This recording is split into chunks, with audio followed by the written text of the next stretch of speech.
Morning, everybody. Quick morning dog walk video. From now on, you're going to be finding all my video content on my YouTube channel.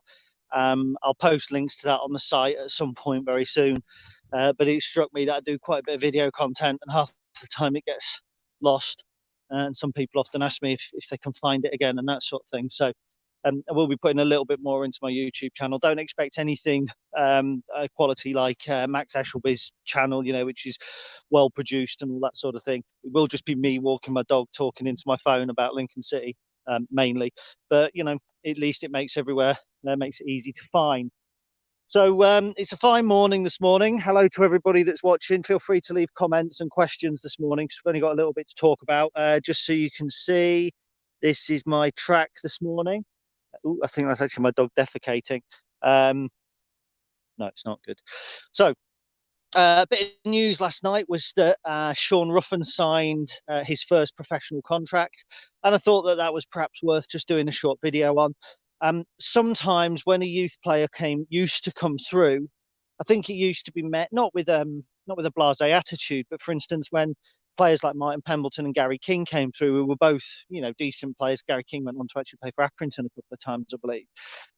But there wasn't a feeling that we were bringing, the next Lincoln City superstar through at that time. I know obviously it was a little bit different with Freck, a little bit different, I think, with Jack Hobbs, certainly different with Ellis when he signed the deal. That was quite a big fanfare with the press conference, etc. Morning, Rob, I hope you're well, mate. So Sean Roughsn signing the new deal, it caught me a little bit by surprise, mainly because I'd heard nothing about one being in the pipeline. He has been with the academy for a year. I may be wrong. I think the scholarships are usually 2 years. Although there was a lot of effort put into getting Sean over here. I remember, and for those who've read the blog as well, there might be some repeat content, but I certainly remember Sean, when he first signed, we employed an Irish tutor for him. I think it was an Irish language tutor who helped him get his Irish leaving certificate, which is the equivalent, I believe, of A-level. I read yesterday in the Just George article that was a condition of him coming over here and playing for Lincoln City for his parents. Windy bit, I hope that's not interfering too much. So we've gone all in on this lad. This isn't a lad that we've kind of plucked off the streets, had a look at for a year and gone, yeah, he looks all right. There's a lot gone into him. From what I understand, he's a very, very promising young player. He's a centre back, I believe. Certainly, that was the last I heard. I had conversations about him when we drew in the friendly, I think, with Sheffield United. We played Sheffield United back in October. He'd been involved in the first team training, etc., on occasion. Now, obviously, as a professional, he will be a first team squad member, so he'll train with the first team. We'll almost certainly see him in leasing.com matches, and if he's good enough, Michael will play him in full matches as well. I think you would be cautious of playing a 17-year-old and a 21-year-old together in League One, but again, if they're good enough, age is nothing, is it? Morning, Dave. Age is just a number of football. And I think we're seeing now an inclination to play young players. And arguably during our 3 years of unparalleled success, the inclination was to not play young players, certainly not our own young players. So I think Sean's quite an exciting prospect. Obviously, when anyone comes through the academy, I think it's positive. We overhauled the academy, as I'm sure fans are aware, when we came into the Football League, because when we were out of the Football League, we could have lost it. The stellar work of Roger and the team around Roger kept it going with the Future Imps Fund. And then when we came into the Football League, there's a degree of protection for us. So more money was sunk into the academy, and there's been an awful lot of work done behind the scenes. Excuse me. And I know that when it comes to the academy, quite often, certainly at Lincoln City, there's been a feeling that it's there for show.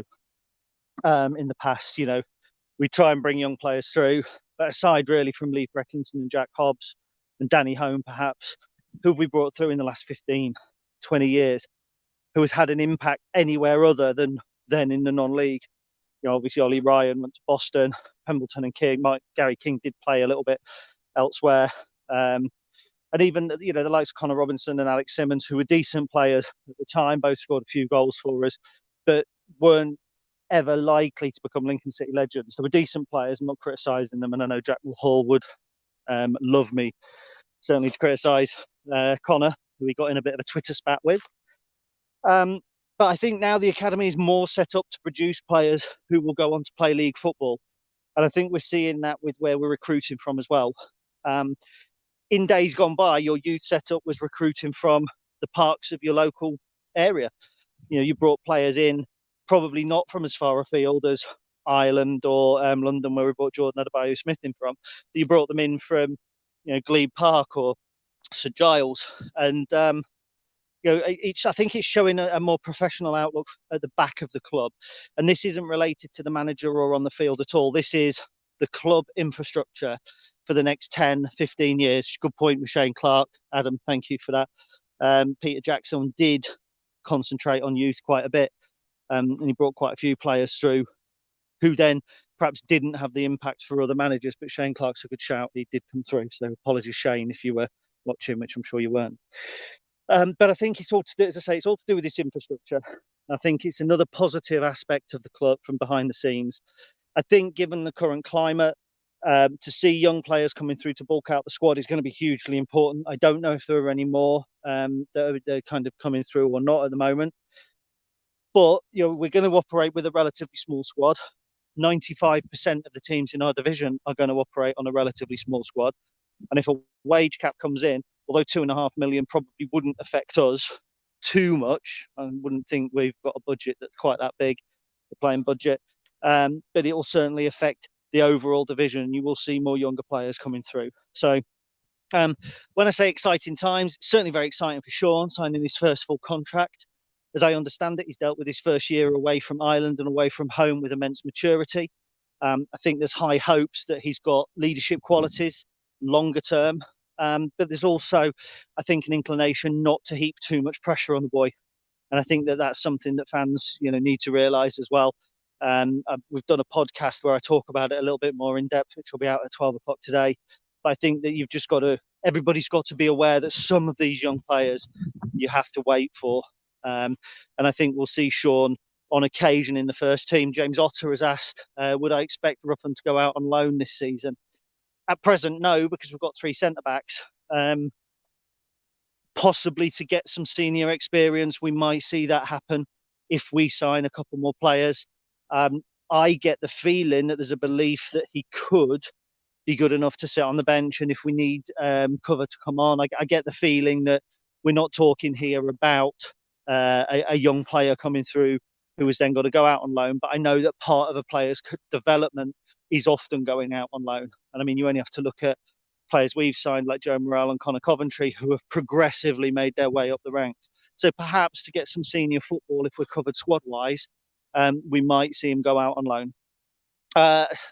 Neil Carlton, morning young Gary, always something that I like to hear at 41 years old. Because when I got out of bed this morning, after shoveling a ton of earth yesterday across the garden, I felt anything but young. I felt broken, and I'm taking a day off today. So that's Sean Roughsn. Not a lot of questions coming through, which I probably didn't expect at 20 to 11 in the morning when life is returning back to normal. Thank you for watching. As I've said, I'll be putting these on my YouTube channel, which I'll then put links up to in various social media bits. You know how it works these days. The book offer is still going on. So I've sold a few more books for Sophie's Journey. £3.50 minimum from each book. Depending on the size, it'll be a little bit more. Print costs down. We'll go to the charity. I think at last count I'd sold 20 odd books, but I'll put an update on that over the weekend. I'm extending that till Sunday. I'll be placing the order for the books with the supplier on Sunday. And at that point, I'll then be able to confirm how much I'm going to be giving. It's not going to be 3,000 or anything like excellent work by Chris Ray, but hopefully it'll just be a little bit extra that goes to help the charity. Very quickly, Chris Keneally, I get what you're saying about widening the net. Find it bizarre that Forest, Scunthorpe, Grimsby are scouting Lincoln lads, yet Lincoln haven't had a look at some of them. Local lads making it's priceless. It's a fair point. I don't know how our scouting network works at the youth system. It would surprise me if we weren't aware of some of these players. And when we talk about scouts for Forest, Scunthorpe, Grimsby, there are scouts that are freelance as well, I believe, that would report into the club if there was a player that was worth looking at. But then obviously you look at the likes of, I think Charles Vernon was potentially born in Lincoln, I might be wrong there. And you look even further back at players like Luke Demesh, Sam Clucas, who have come out of Lincoln, who have gone to bigger clubs and made it and never really touched us. Even Jim Rodwell, who's obviously CEO at Sunderland now, was a local lad, dropped out of our youth setup and ended up going on and playing Rushden and Diamonds, Boston and teams like that. So it does happen. So, morning, Case. Hope you're well, pal. Not seen you for a while since we've not been to the game. Casey, Mr. DJ, top man. So morning to you as well, pal. Right, well, I've got another mile to go as yet. My lazy dog has disappeared, actually. So I ought to go and try and find him. In the meantime, have a great weekend. If anything happens, we'll do another video. Podcast out at 12. Remember to check out the books. Be putting a quiz online a little bit later as well. So plenty going on. Worth keeping an eye on all the official Stacey West channels. Take care.